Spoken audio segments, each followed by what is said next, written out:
السلام عليكم ورحمة الله وبركاته. نحمده ونصلي على رسوله الكريم. أما بعد، فأعوذ بالله من الشيطان الرجيم. بسم الله الرحمن الرحيم. ولقد أرسلنا رسلا من قبلك وجعلنا لهم أزواجا وذرية. وقال النبي صلى الله عليه وسلم: الدنيا كلها متاع وخير المتاع المرأة الصالحة، أو كما قال النبي صلى الله عليه وسلم. সমস্ত প্রশংসা আল্লাহ তাআলার জন্য। আল্লাহ তাআলা আমাদেরকে দীর্ঘ 1 মাস পর আবার এখানে দ্বীন ইলম শেখার উদ্দেশ্যে জামায়াত হওয়ার তৌফিক দান করেছেন। আলহামদুলিল্লাহ। এই প্রোগ্রামটি শুধুমাত্র মা বোনদের উদ্দেশ্যে হয়ে থাকে। এজন্য মা বোনদের জীবনের সাথে সম্পৃক্ত, বিশেষ করে পারিবারিক জীবন, দাম্পত্য জীবনের সাথে সম্পৃক্ত বিভিন্ন বিষয় আলোচনা উঠে আসে। উদ্দেশ্য কোনো দোষ ধরা নয়, উদ্দেশ্য হলো যেন হয়ে যায়। গত 1-1.5 মাস থেকে পারিবারিক কোন্দল এবং দাম্পত্য জীবনের অশান্তি বিষয়ে বেশ কিছু ঘটনা আমার সামনে এসেছে। এজন্য নিয়ত করে রেখেছিলাম যে আমাদের দাম্পত্য জীবনে কিংবা পারিবারিক জীবনে শান্তি কিভাবে আসতে পারে এই বিষয়ে কিছু আলোচনা রাখার, আল্লাহ যদি তৌফিক দান করেন। আসলে হাদিসের মধ্যে রাসূলুল্লাহ সাল্লাল্লাহু আলাইহি ওয়াসাল্লাম বলেছেন, আন-নিকাহু মিন সুন্নতি ফামান রাগিবা আন সুন্নতি ফালাইসা মিন্নি। নবী করিম সাল্লাল্লাহু আলাইহি ওয়াসাল্লাম বলেছেন, বিয়ে হলো আমি নবীর সুন্নাত। যে ব্যক্তি এই সুন্নত থেকে দূরে সরে থাকবে সে যেন আমি নবীর তরিকার উপর নেই, আমি নবীর তরিকা থেকে দূরে সরে গেছে। আমাদের ইসলাম এমন এক ধর্ম, যেই ধর্মের মধ্যে পারিবারিক জীবনকে বা বৈবাহিক জীবনকে দূরে রেখে ভালো মানুষ হওয়ার, আল্লাহর কাছে প্রিয় হওয়ার কোনো সুযোগ নাই। হাদিসের মধ্যে রাসূলুল্লাহ সাল্লাল্লাহু আলাইহি ওয়াসাল্লাম বলেছেন, লা রাহবানিয়াতা ফিল ইসলাম। ইসলামের মধ্যে কোনো প্রকার বৈরাগ্যবাদ, অর্থাৎ পারিবারিক জীবনকে ত্যাগ করা, সংসার ত্যাগ করা, এর অবস্থান ইসলামে নেই। কোরআন মজিদে আল্লাহ তাআলা বলেছেন, ওয়ালাকাদ আরসালনা রাসূলাম মিন ক্বাবলিক, যে হে নবী, আমি ইতিপূর্বে আপনার আগেও অনেক রাসূল পাঠিয়েছি। ওয়া জাআলনা লাহুম আজওয়াজাম ওয়া যুররিয়্যাহ, প্রত্যেক নবীরই বিবি ছিল, সন্তান ছিল। তাহলে বোঝা যায় পরিবারবদ্ধ জীবনযাপন, সংসারবদ্ধ জীবনযাপন এটা সকল নবীরই সুন্নত। শুধু আমাদের নবীর সুন্নত যেমন নয়, সকল নবীরই সুন্নত। এক হাদিসে রাসূলুল্লাহ সাল্লাল্লাহু আলাইহি ওয়াসাল্লাম বলেছেন যে সকল নবীর সুন্নত হলো, এক নম্বর হলো আর নিকাহ, বিয়ে করা, অর্থাৎ সকল নবী বিয়ে করেছেন, সংসার পেতেছেন। 2 নম্বর হলো আত-তাআত্তুর, যে সকল নবী সুগন্ধি ব্যবহার করেছেন। 3 নম্বর হলো আল হায়া, সকল নবী লজ্জাশীল ছিলেন, বেহায়া ছিলেন না। 4 নম্বর হলো আসসিওয়াক, সকল নবী মেসওয়াক ব্যবহার করেছেন। তো যাই হোক, এখানে যে জিনিসটা বোঝা যায় যে সকল নবী সংসার পেতেছেন, সংসার করেছেন। সুতরাং সংসার করা, পরিবারে থাকা, এটা নিছক সামাজিকতা নয়, বরং সামাজিকতার পাশাপাশি এটা ইসলামের দৃষ্টিতে একটি ইবাদত। নবীদের তরিকা, নবীদের সুন্নত আল্লাহর কাছে অত্যন্ত প্রিয় একটি আমল। কাজেই সংসারের ভিতর আমার অবস্থান করা, আমি একজন সদস্য হওয়া সংসারের, এর অর্থ হলো আমি যতদিন পর্যন্ত এই সংসারে থাকবো ততদিন ইবাদত হিসেবে আল্লাহর কাছে গণ্য হবে। কিন্তু ইবাদতকে ইবাদত মনে করতে হয়। কিছু ইবাদত আছে, যেমন নামাজ, রোজা, হজ, যাকাত, এগুলোকে আমরা ইবাদত মনে করি, অথচ সংসার করা, সংসারের কাজকর্ম করা, সংসারে থাকা, এটা যে ইবাদত, এটা আমরা মনে করি না। দাম্পত্য জীবনের জন্য, সুখী দাম্পত্য জীবনের জন্য সর্বপ্রথম বিষয় হলো দৃষ্টিভঙ্গি পাল্টাতে হবে। যে কেবল সংসার করা, পেট ভরা, শরীরের চাহিদা পূরণ করা, কেবল এটার নামই সংসার নয়, বরং এটা ইসলামের দৃষ্টিতে একটা ইবাদত। ইসলামের দৃষ্টিতে এটা অত্যন্ত গুরুত্বপূর্ণ একটা ইবাদত। আমাদের দাম্পত্য জীবনের অশান্তির অন্যতম কারণ হলো যে আমরা আমাদের এই দাম্পত্য জীবনকে ইবাদত হিসাবে নেই না। ফলে হয় কি, যেমন আমরা নামাজকে ইবাদত মনে করি, এই জন্য নামাজের ভিতরে গান বাদ্য যদি কেউ বাজায়, তখন আমরা মনে করি অনেক বড় অপরাধ করেছে। কেন? যে ইবাদতের ভিতরে গুনার প্রবেশ ঢুকিয়েছে, গুনাহ ঢুকিয়ে দিয়েছে। অথচ ইসলামের দৃষ্টিতে স্বামী সংসারের সাথে থাকা, সন্তানের সাথে থাকা, শ্বশুর শাশুড়ির সাথে থাকা, এই যে একটা পরিবার, এই পরিবারবদ্ধ জীবন যাপন করা, এটা ইবাদত। কাজেই লক্ষ্য রাখতে হবে যে এখানে বড় ধরনের কোনো গুনার অনুপ্রবেশ যেন না ঘটে। একটা বিষয় হলো গুনাহ হয়ে যাওয়া, আর একটা বিষয় হলো গুনাহ আয়োজন করে করা। দুটার মধ্যে ব্যবধান আছে। হাকিমুল উম্মত, মুজাদ্দিদে মিল্লাত আশরাফ আলী থানভী রহমতুল্লাহ আলাই, ওনার কাছে এক লোক এসে বলল, হজরত क्या करो, गुनाह हो ही जाता है, आदमी है गुनाह हो ही जाता है। যে হজরত, মানুষ কি করব, গুনাহ হয়ে যায়।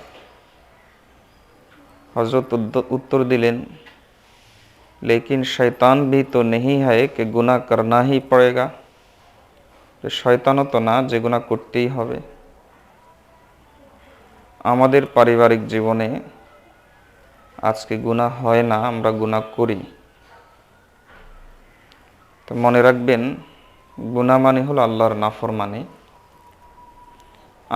আমি আমার আল্লাহর নাফরমানি করি, তাহলে আমার অনুগত যারা আছে, আমার থেকে ছোট যারা আছে, তাদেরকে আল্লাহ আমার নাফরমান বানিয়ে দিবেন। এই কারণে প্রথম বিষয় হলো চেষ্টা করতে থাকা যেন গুনার অনুপ্রবেশ না ঘটে।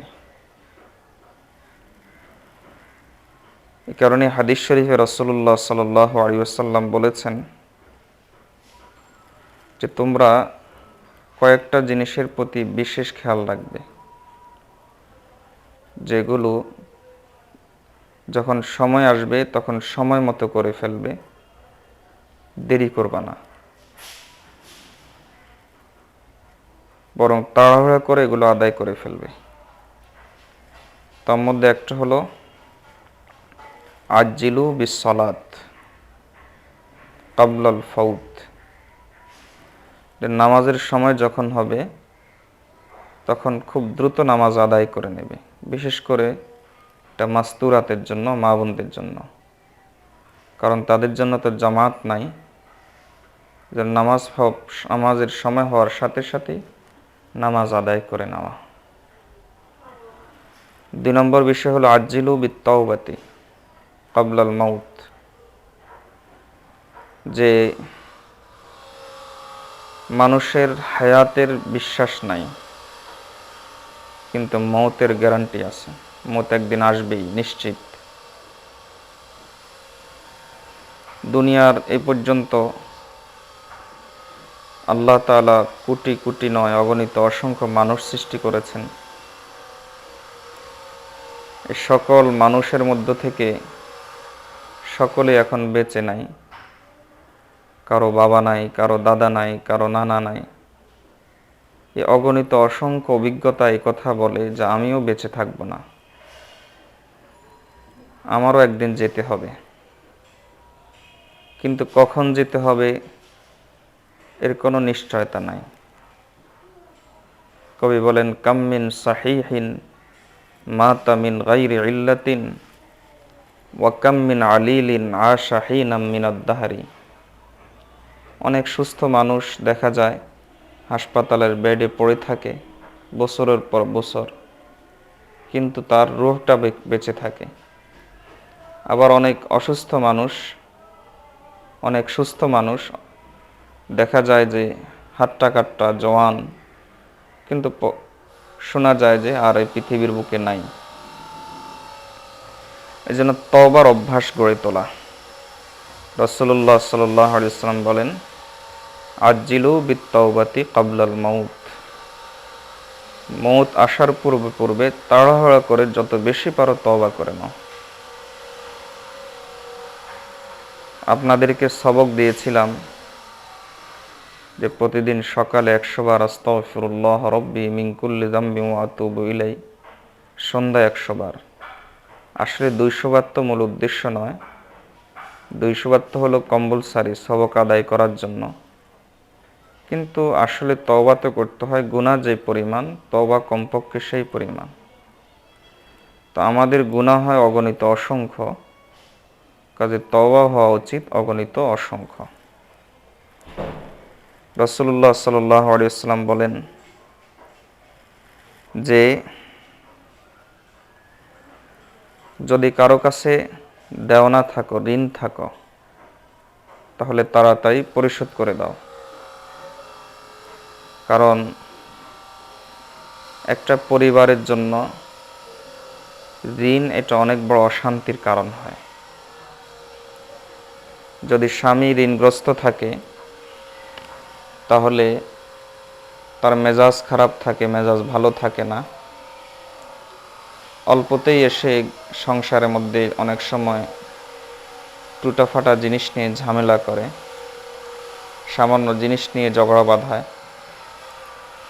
এর জন্য ঋণ মুক্ত থাকা এটাও পারিবারিক জীবনের শান্তির জন্য এটা অত্যন্ত গুরুত্বপূর্ণ একটা বিষয়, যে ঋণ থেকে মুক্ত থাকা। এজন্য রাসূল সাল্লাল্লাহু আলাইহি ওয়াসাল্লাম পরামর্শ দিয়েছেন যে তোমার ঋণ যদি থাকে তোমার জিম্মায়, তাহলে যত দ্রুত সম্ভব ঋণ পরিশোধ করে দাও। ঋণ পরিশোধ অনেকেই জিজ্ঞেস করেন, হুজুর ঋণগ্রস্ত কি করব? এটার জন্য প্রথমত চেষ্টা তদবির করা, সেটা তো সুন্নাত। পাশাপাশি আল্লাহর কাছে দোয়া করা ঋণ মুক্তির জন্য। রাসূলুল্লাহ সাল্লাল্লাহু আলাইহি ওয়াসাল্লাম বিভিন্ন দোয়া শিক্ষা দিয়েছেন। আল্লাহর কাছে দোয়া করা, রাসূলুল্লাহ সাল্লাল্লাহু আলাইহি ওয়াসাল্লামের শিখানো সেই দোয়াগুলো যদি মুখস্থ না থাকে, তাহলে অন্তত মুখে আল্লাহর কাছে দোয়া করে, হে আল্লাহ, ঋণ নিয়ে মরতে চাই না, ঋণ থেকে মুক্ত করেন, ঋণ থেকে হেফাজত করেন। আর মাগরিবের পর সূরা ওয়াকিআ তেলাওয়াত করলে, ইশরাকের নামাজ নিয়মিত আদায় করলে আল্লাহ তাআলা ঋণ মুক্ত করে দেন। বেশি করে ইস্তেগফার পড়লে আল্লাহ তাআলা ঋণ মুক্তির ব্যবস্থা করে দেন। এজন্য ঋণ থেকে মুক্ত থাকা এটাও একটা জরুরি বিষয়। যত দূর সম্ভব, যত দ্রুত সম্ভব ঋণ মুক্ত করে দেওয়া। এরপর রাসূল সাল্লাল্লাহু আলাইহি ওয়াসাল্লাম বলেন যে পরিবারের কেউ যদি বিয়ের উপযুক্ত হয়, ছেলে মেয়ে যদি কেউ বিয়ের উপযুক্ত হয়, তাহলে তাকে দ্রুত বিয়ের ব্যবস্থা করে দাও। এই কথাটা কেন রাসূল সাল্লাল্লাহু আলাইহি ওয়াসাল্লাম বলেছেন, আজকের সমাজকে সামনে রাখলে এটা আশা করি কারোই বুঝতে অসুবিধা হওয়ার কথা নয়। পরিবারের সদস্যের মধ্যে কেউ যদি বিবাহিত থাকে, বিবাহের উপযুক্ত থাকে, আর তার জন্য মুনাসিব পাত্র অথবা পাত্রী মিলে যায়, ছেলে হলে পাত্রী যদি ঠিক মতো পাত্রী মিলে যায়, আর মেয়ে হলে যদি ঠিক মতো পাত্র মিলে যায়, রাসূল সাল্লাল্লাহু আলাইহি ওয়াসাল্লাম বলেন তাহলে আর দেরি করো না, বিয়েটা দিয়ে দাও। একটা পরিবারের শান্তির জন্য এটা অত্যন্ত জরুরি। আশা করি এটা ভেঙে বলার প্রয়োজন নাই। আমরা সকলেই সচেতন, বুঝমান যে নবীজির এই পরামর্শটা না মানার কারণেও আমাদের মধ্যে কি হচ্ছে। পারিবারিক জীবনের শান্তি আনয়ের জন্য পুরুষদেরকে তো বলবো পুরুষদের কথাগুলো, যে তাদের কি কি পদক্ষেপ নেওয়া উচিত। আপনাদেরকে বলি আপনাদের কথাগুলো, কারণ পরিবারের মূল ভিত্তি ভিতরের জন্য হলো একজন মহিলা, আর বাইরের জন্য হলো পুরুষ। তো পরিবারের শান্তি আনার জন্য রাসূলুল্লাহ সাল্লাল্লাহু আলাইহি ওয়াসাল্লাম তিনি আরও কিছু পরামর্শ আমাদেরকে দিয়েছেন। নবী করিম সাল্লাল্লাহু আলাইহি ওয়াসাল্লামকে জিজ্ঞেস করা হয়েছে যে উত্তম স্ত্রী কে, সংসারের পরিবারের সবচাইতে ভালো বউ কে? আমাদের সোসাইটিতে মনে করে যে ভালো বউ হলো ওই বউ যে বেপর্দায় চলবে, সবার সাথে হাসি তামাশা করবে। আমার দৃষ্টিতে ভালো হতে পারে, কিন্তু আল্লাহ মাফ করুন, গোপনে গোপনে সে তো কোনো অন্যায়ের সাথে জড়িতও থাকতে পারে। আর এটা সকলেই আমরা জানি, আমরা সচরাচর মাত্রই জানি যে একজন স্বামী সব কিছু সহ্য করতে পারে, কিন্তু আমার শাইখ মুর্শিদ বলেন দুটা জিনিস সহ্য করতে পারে না। এটা আল্লাহ পুরুষের মধ্যে সৃষ্টিগতভাবে আল্লাহ এটা দিয়ে দিয়েছেন যে স্ত্রীর পক্ষ থেকে দুইটা জিনিস সহ্য করতে কোনোভাবেই পারে না। একটা হলো যদি মুখে মুখে তর্ক করে। কোনো স্ত্রী যদি কোনো স্বামীর সাথে মুখে মুখে তর্ক করে, কথার পিঠে কথার জবাব দিয়ে দেয়, ইটের জবাব যদি পাটকেল দিয়ে দেয়, ইটের জবাব যদি পাথর দিয়ে দেয়, দুনিয়ার কোনো স্বামী, চাই সে যত দুর্বলই হোক না কেন, কোনো স্বামী এটা সহ্য করতে পারে না। দ্বিতীয় হলো, আমার শাইখ বলেন দ্বিতীয় জিনিস যেটা সহ্য করতে পারে না, সেটা হলো স্ত্রীর চারিত্রিক কোনো সমস্যা। এই জন্য রাসূল সাল্লাল্লাহু আলাইহি ওয়াসাল্লাম উত্তম স্ত্রী সম্পর্কে যখন সাহাবায়ে কেরামকে প্রশ্ন করলেন, সাহাবায়ে কেরাম উত্তর দিলেন না, তখন ফাতেমা রাদিয়াল্লাহু তাআলা উত্তর দিয়েছিলেন যে আল্লাহর সবচাইতে প্রিয় বান্দী হলো সে যাকে কোনো পর পুরুষ দেখে নাই এবং কোনো পর পুরুষ তাকে দেখার সুযোগও পায় নাই। এ হলো উত্তম স্ত্রী। এজন্য পারিবারিক শান্তির জন্য পর্দার বিধান অত্যন্ত জরুরি। কারণ পর্দা না থাকলে স্বামী স্ত্রীর মধ্যে পরস্পর সন্দেহ ঢুকবেই, আর একবার যদি সন্দেহ ঢুকে যায় তাহলে এই পরিবার, এই সংসার, এই বৈবাহিক জীবন এটা জাহান্নামে পরিণত হয়। রাসূল সাল্লাল্লাহু আলাইহি ওয়াসাল্লামের বিশিষ্ট প্রিয় সাহাবী হযরত আলী রাদিয়াল্লাহু তাআলা আনহু, তিনি শান্তিময় পরিবার জীবনের জন্য স্ত্রীকে কি গুণে গুণান্বিত হতে হবে এ ব্যাপারে পরামর্শ দেন। রাসূলুল্লাহ সাল্লাল্লাহু আলাইহি ওয়াসাল্লামের প্রিয় সাহাবী হযরত আলী রাদিয়াল্লাহু তাআলা বলেন যে একজন স্ত্রীর কৃতজ্ঞ জবান থাকা চাই। কারণ সংসারের কাজ, স্বামী স্ত্রীর মধ্যে অনেক সময় ঝগড়াঝাটি হয় চয়েস নিয়ে, যে স্বামী একটা জিনিস আনলো স্ত্রী পছন্দ করে না, অথবা আনতে দেরি করেছে, তখন বলে তুমি সারা জীবন আমাকে ভালো কিছু পরাও নাই। তো এখান থেকে শুরু হয় ঝগড়াঝাটি।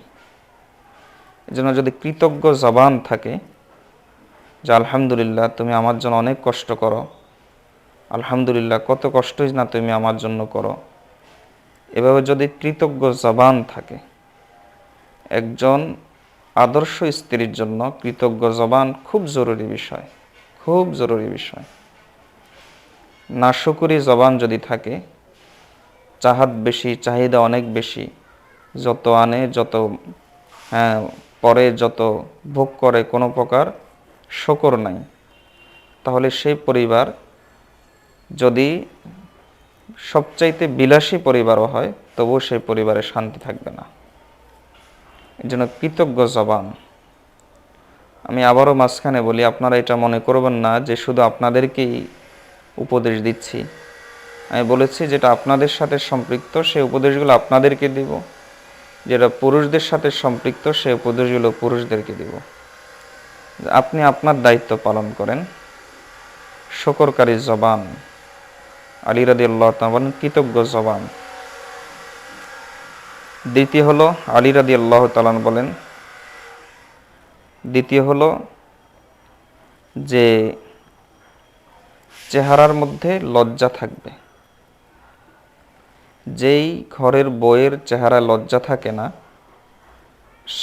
শাশুড়ির সাথে তর্কে অভ্যস্ত, মুরব্বিদের সাথে তর্কে অভ্যস্ত, চেহারার মধ্যে লজ্জা নাই। চেহারার লজ্জার চাইতে অন্তরের লজ্জা বেশি জরুরি। কারণ অন্তরে লজ্জা থাকলে চেহারা লজ্জা আসে। আমাদের বাংলা ভাষায় একটা প্রবাদ আছে, এই প্রবাদ 100-তে 100 ভাগ সত্য, যে লজ্জা হলো নারীর ভূষণ, নারীর সৌন্দর্যই হলো লজ্জা। তো যেই স্ত্রীর চেহারাতে লজ্জা থাকে না, তাহলে সেই পরিবারের মধ্যেও শান্তি থাকে না। হযরতে রাসূলুল্লাহ সাল্লাল্লাহু আলাইহি ওয়াসাল্লাম আরও কিছু পরামর্শ দিচ্ছেন। আপনাদের মনে না থাকতে পারে, এজন্য আমি সবগুলো পরামর্শ পরে একসাথে বলে দিব। আবার নবী করিম সাল্লাল্লাহু আলাইহি ওয়াসাল্লাম আরও পরামর্শ দিচ্ছেন যে হযরত আলী রাদিয়াল্লাহু তাআলা আরেকটা পরামর্শ মনে পড়ল। তিনি বলেন যে সবচাইতে উত্তম স্ত্রী হলো ওই স্ত্রী যার অন্তর জিকিরে মগ্ন থাকে এবং হাত কাজে ব্যস্ত থাকে এবং জবান জিকিরে ব্যস্ত থাকে, সে হলো সবচাইতে উত্তম স্ত্রী। এজন্য সাংসারিক কাজকর্মগুলো করা, এটাকে কখনো ছোট মনে না করে করা। আগেই বলেছি সংসারের সব কাজই হলো ইবাদত। আপনি এই যে ঘর দৌড় ঝাড়ু দিবেন, বাসন কোসন ধোবেন, হ্যাঁ, মশারিটা খুলবেন, এগুলো সবগুলো সাংসারিক কাজ। ইসলামের দৃষ্টিতে এগুলো ইবাদত। এজন্য যদি কোনো ঘরের বউ অলস হয়, তাহলে তাকে নিয়েও পরিবারে ঝামেলা থাকে। এজন্য রসুল হযরত আলী রাদিয়াল্লাহু তাআলা বলেন যে হাত কাজে ব্যস্ত থাকা।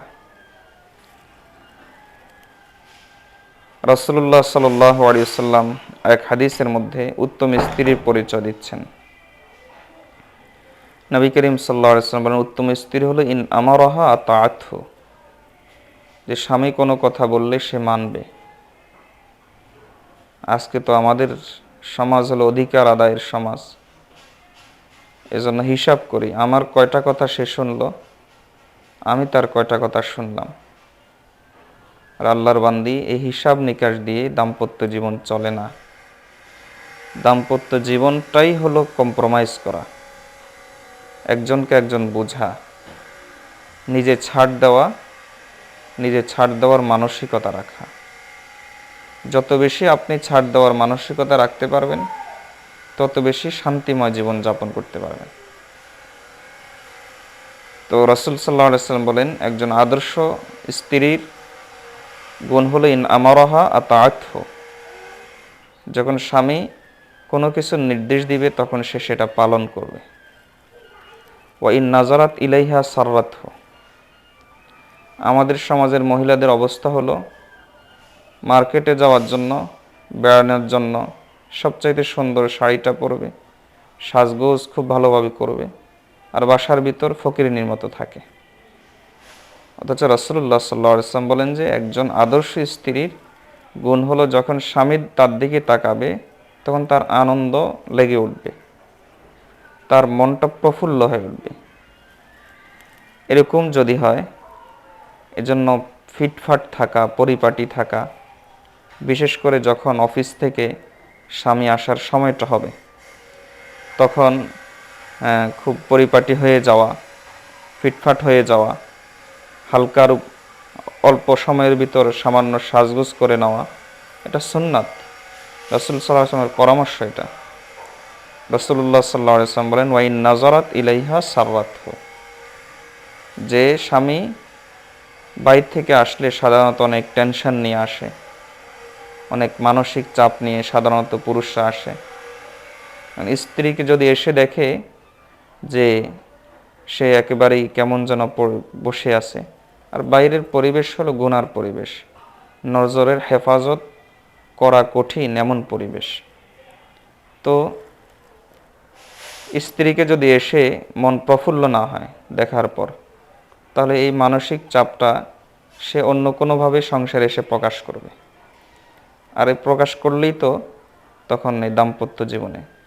এজন্য আমার শাইখ বলেন যে যখন স্বামী ঘরে ঢুকবে তখন সুন্দর করে মুচকি হেসে তার সাথে দেখা হওয়ার সাথে সাথে মুচকি হেসে একটা সালাম দেওয়া, কুশল বিনিময় করা, তার যদি টেনশন চেহারায় দেখেন তাহলে ঘাম মুছে দেওয়া, এগুলো হলো সুখী দাম্পত্য জীবনের জন্য অত্যন্ত জরুরি।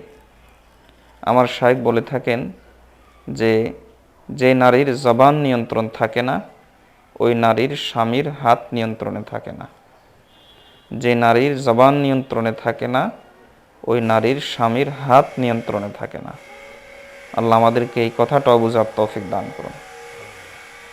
রাসূলুল্লাহ সাল্লাল্লাহু আলাইহি ওয়াসাল্লাম বলেন, ওয়া ইন আকসামা আলা শাইইন আবাররাতহু, একজন আদর্শ স্ত্রীর পরিচয় যে স্বামী যদি কোনো বৈধ কাজ করার জন্য প্রতিজ্ঞা করে যে আমি এই কাজটা করব, আমি সংসারের জন্য এই কাজটা করব, এরকম অনেক বিষয় আছে যে সাংসারিক সিদ্ধান্ত নিতে হয় স্বামীকে।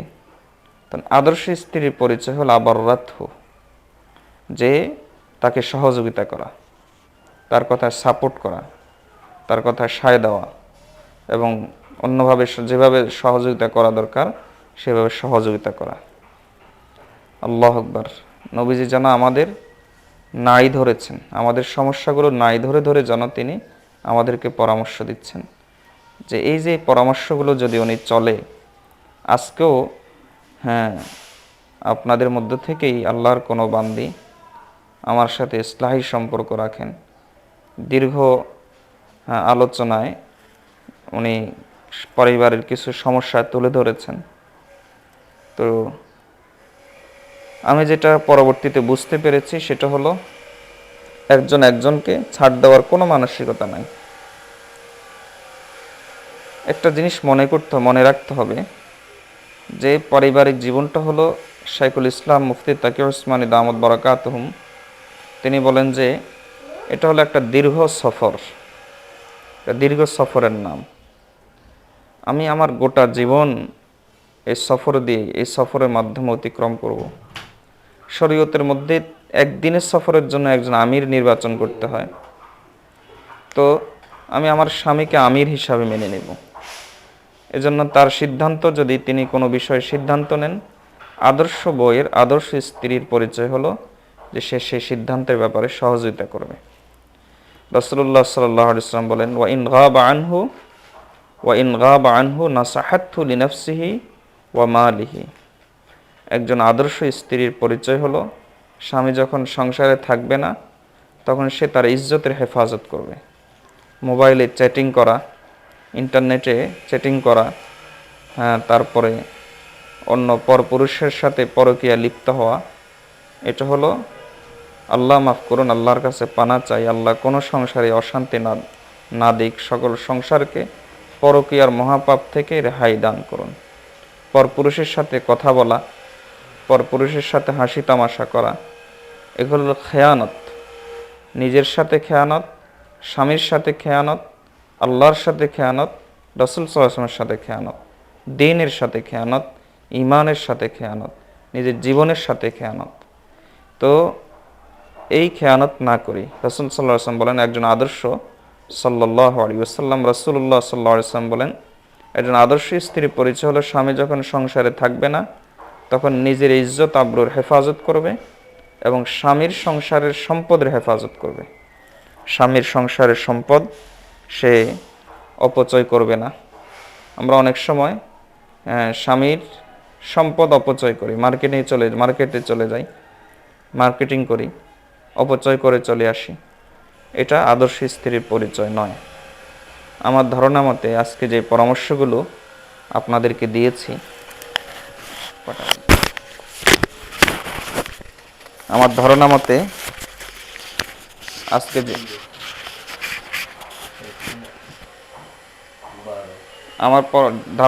আজকে যে পরামর্শগুলো আপনাদেরকে দিয়েছি, এই পরামর্শগুলোর উপর আমল করতে পারলে সুখী দাম্পত্য জীবন যাপন করা অতি সহজ হয়ে যাবে। আমি পরামর্শগুলো আবার বলে এরপরে আরও কিছু কথা, যেটা আমাদের মুরব্বীরা বলে থাকেন, সে কথাগুলোও বলবো। 1 নম্বর হলো, এই দৃষ্টিভঙ্গি পাল্টান যে সাংসারিক জীবন এটা নিছক দুনিয়ার কাজ। দৃষ্টিভঙ্গি এটাকে পাল্টান।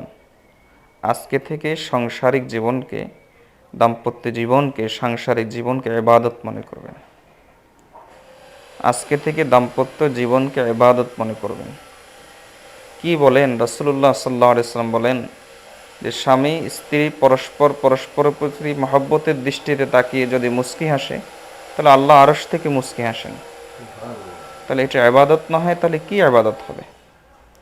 আমার শাইখ ও মুর্শিদ বলেন, আল্লাহকে পাওয়ার রাস্তা নির্জন জায়গা দিয়ে যায় নাই, আল্লাহকে পাওয়ার রাস্তা সংসারের ভিতর দিয়ে গেছে, সমাজের ভিতরে দিয়ে গেছে। এজন্য আমরা আলহামদুলিল্লাহ, আপনারা ইসলাহি সম্পর্ক রাখেন, আল্লাহকে পেতে চান, এজন্য আপনাদেরকে বলবো আজকে থেকে এই দৃষ্টিভঙ্গি পাল্টান যে আমার সংসার এটা কেবলমাত্র সংসার এরকম নয়, আমার সংসার হলো আমার ইবাদতের স্থান। সাংসারিক জীবন মানে ইবাদতের জীবন। কাজেই আমার ইবাদতের ভিতরে যেন গুনার অনুপ্রবেশ না ঘটে। দ্বিতীয়ত, নামাজ সময় মতো আদায় করা সুখী দাম্পত্য জীবনের জন্য অত্যন্ত জরুরি। কারণ যে আল্লাহর হক বুঝিয়ে দিতে পারে না, তার দ্বারা বন্দার হক নষ্ট হবেই, আর বন্দার হক নষ্ট হলে সেখানে অশান্তি আসবেই। এজন্য নামাজ সময় মতো আদায় করা। 3 নম্বর পরামর্শ হলো যে তওবা বেশি করে করা, কারণ ইস্তিগফার দ্বারা অশান্তি দূর হয়। ও ইস্তেগফার দ্বারা বিভিন্ন ধরনের বিপদ আপদ দূর হয়, দাম্পত্য জীবনের অশান্তির অভাব অনটনও একটা কারণ হয়। ইস্তেগফার করলে এগুলো দূর হবে আর শান্তি চলে আসবে ইনশাআল্লাহ। 4 নম্বর পরামর্শ সুখী দাম্পত্য জীবনের জন্য। 4 নম্বর পরামর্শ হলো যে পরিবারের কেউ যদি বিয়ের উপযুক্ত থাকে তাহলে তার দ্রুত মুনাসিব জায়গাতে বিয়ের ব্যবস্থা করা। 5 নম্বর পরামর্শ হলো যে ঋণ মুক্তির ব্যবস্থা করা। আর এটা তো হলো সকলের পুরা সেই পরিবারের সকল সদস্যের জন্য। আর আপনাদের জন্য বিশেষ পরামর্শ, 1 নম্বর শকর কৃতজ্ঞ জবান, 2 নম্বর হলো জিকিরকারী অন্তর, 3 নম্বর হলো ব্যস্ত হাত, 4 নম্বর হলো স্বামীর আনুগত্য, 5 নম্বর হলো এমনভাবে থাকা যেন স্বামী দেখলে পরে প্রফুল্ল হয়। স্বামী আসার আগে সংসারটাকে সুন্দর করে পরিপাটি করে রাখা, নিজেও একটু হালকা সাজগোজ করে রাখা। এরপর হলো স্বামীর কোনো কথা যদি তিনি প্রতিজ্ঞা করে বসেন তাহলে সেটা পূরণের চেষ্টা করা। এরপরে সর্বশেষ হলো যেটা সবচেয়ে জরুরি বিষয়, আরেকটা রয়ে গেছে, সেটা হলো চেহারার মধ্যে লজ্জা থাকা। আর সবচেয়ে জরুরি যেটা, সেটা হলো নিজের যৌবনের হেফাজত করা স্বামীর অনুপস্থিতিতে এবং স্বামীর সম্পদের হেফাজত করা। এই কয়েকটা পরামর্শ মতো যদি চলতে পারেন তাহলে মনে রাখবেন আদর্শ দাম্পত্য জীবন যাপন করা যায়। এই কারণেই রাসূল সাল্লাল্লাহু আলাইহি ওয়াসাল্লাম বলেছেন, কেন বলেছেন যে তোমরা যখন, পুরুষদেরকে বলেন যে তোমরা যখন বিয়ে করার জন্য মনস্থ করবে, ইচ্ছা করলে তখন একটা মেয়ে দেখার সময় কয়েকটা জিনিস দেখো। তন্মধ্য থেকে দেখো বিশেষ করে দিন বিশেষ করে প্রাধান্য দাও। ফাজফুর বিজাতিদ দিন তারিবাত ইয়াদাক। রাসূলুল্লাহ সাল্লাল্লাহু আলাইহি ওয়াসাল্লাম বলেন যে দিনদার যদি স্ত্রী পাওয়া যায় তাহলে সে স্বামী সুখী হয়ে যাবে। তো আমরা আগের কে কী অবস্থায় জীবন যাপন করেছি সেটা আগের অবস্থা আগের। এখন থেকে আমি এই প্রতিজ্ঞা করে নেই যে আমি নিজে সুখী হওয়ার জন্য, আমার স্বামী এবং আমার পরিবারকে, আমার সংসারকে সুখী হওয়ার জন্য আমি দিনদার হয়ে যাব। আজকে থেকে এই প্রতিজ্ঞা করে নেই। আর স্বামীদেরকেও রাসূল সাল্লাল্লাহু আলাইহি ওয়াসাল্লাম বলেছেন খিয়ারুকুম লিআহলিহি, যে তোমাদের মধ্যে থেকে সবচাইতে ভালো মানুষ সে যাকে তার স্ত্রী ভালো বলবে। আর আমাকে আমার স্ত্রীরা ভালো বলে, নবীজি বলেন আমাকে আমার স্ত্রীরা ভালো বলে।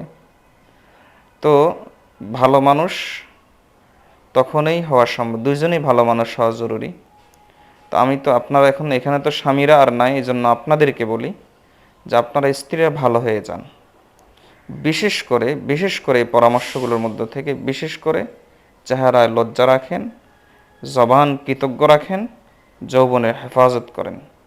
চেহারায় লজ্জা রাখেন, কৃতজ্ঞ জবান রাখেন, যৌবনের হেফাজত করেন। এই কয়েকটা জিনিস করেন। পাশাপাশি আরও অন্যান্য যে আবাদতগুলোর কথা বলা হয়েছে সে আবাদতগুলোর করার চেষ্টা করেন। মনে রাখবেন সাংসারিক জীবনে দুটা পরিস্থিতি আসবে, হয় শকরের পরিস্থিতি আসবে, না হয় সবরের পরিস্থিতি। ছেলে মেয়ে পরীক্ষায় পাশ করেছে, শকরের পরিস্থিতি, অভাব অনটনে আসি, সবরের পরিস্থিতি। একজন মুমিনের জীবন এখানেই শেষ হয়ে যায় না। রাসূল সাল্লাল্লাহু আলাইহি ওয়াসাল্লাম বলেন যে শকরের বিনিময়ে জান্নাত, সবরের বিনিময়ে জান্নাত। স্বামী আমার কাজের প্রশংসা করলো না, তাহলে সবরের পরিস্থিতি। আমাকে দেখতে পারে না, সবরের পরিস্থিতি। আপনাকে দেখতে পারে না, এজন্য তাই বলে আমিও ইটের জবাব পাটকেল দিয়ে দেব, এটা হলে তফাৎটা আর কি রইল, ব্যবধানটা আর কি রইল। কোরআন মজিদ আল্লাহ তাআলা বলেন, আমাদের নবীর স্ত্রীগণকে উদ্দেশ্য করে বলেন, ইয়া নিসা আন নাবিয়্যি লাস্তুন্না কা আহাদিম মিনান নিসা, যে হে নবীগণের স্ত্রী আপনারা অন্য মহিলার মতো নও। তো আপনারাও আলহামদুলিল্লাহ দ্বীনে আলোচনা শোনেন, দ্বীনের কথাবার্তা শোনেন, অনেকে ইসলাহি সম্পর্ক রাখেন, ধীরে ধীরে দ্বীনের পথে অগ্রসর হচ্ছেন।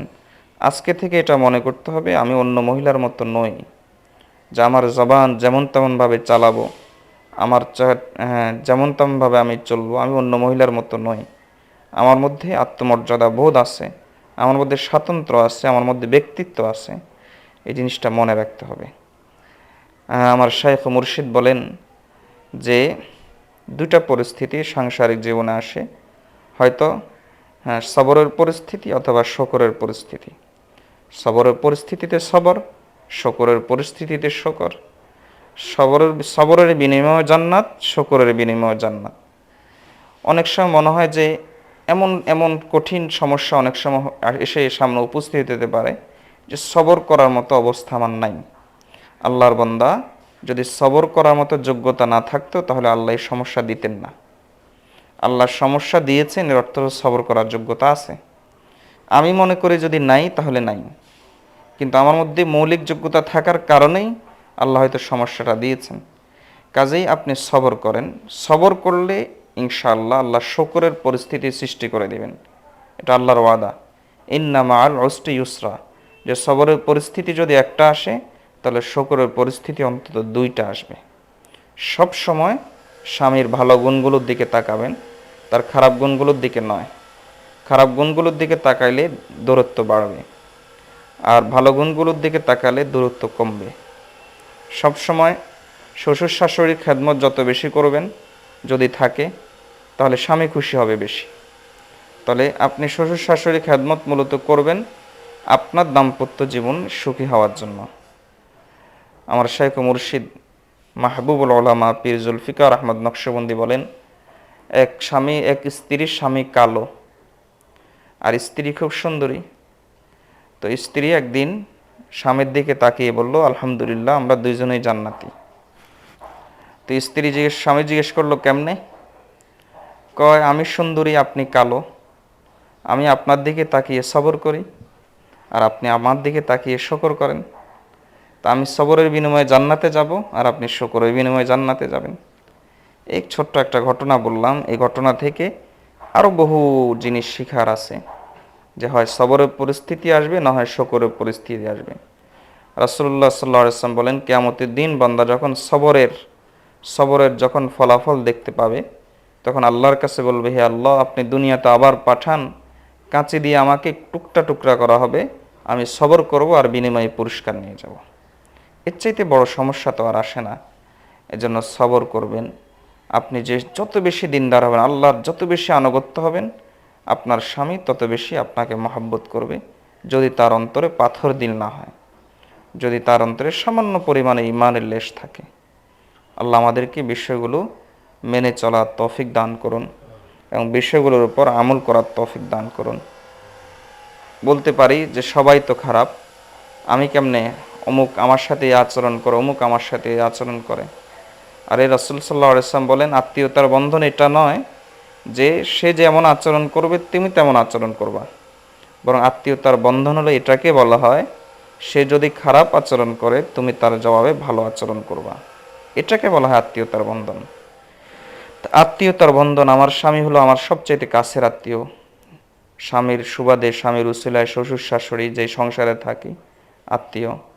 আর শ্বশুর শাশুড়িকেও বলবো, বিশেষ করে শাশুড়িরা যারা আছেন তারাও এটা বলবেন যে আপনি যদি অন্যের কাছে যেই আচরণ আশা করেন, অন্যের কাছে আপনি যে আচরণ আশা করেন সেই আচরণটা অন্তত আপনার বৌমার সাথে করবেন। আপনি চান যে অন্য আপনাকে না বকাঝকা করুক, যখন তখন দোষ না ধরুক, যখন তখন এটা সেটা না করুক, এটা আপনি চান।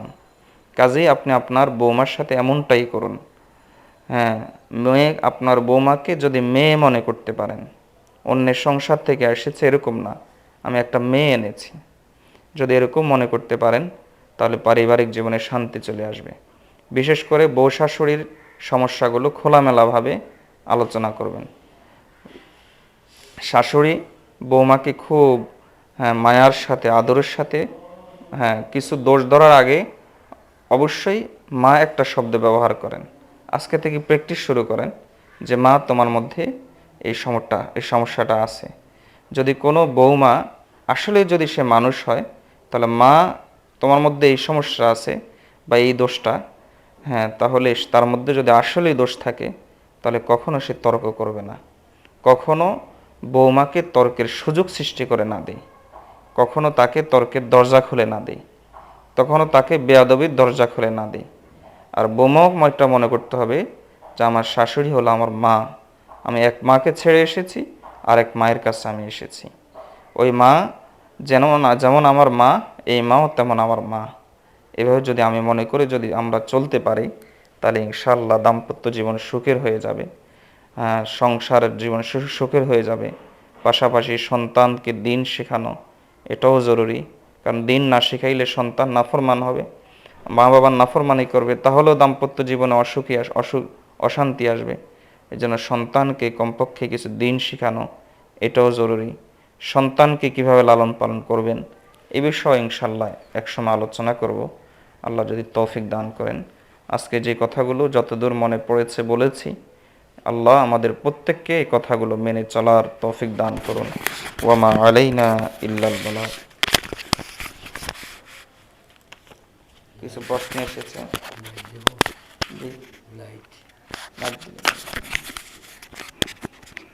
না না আল্লাহ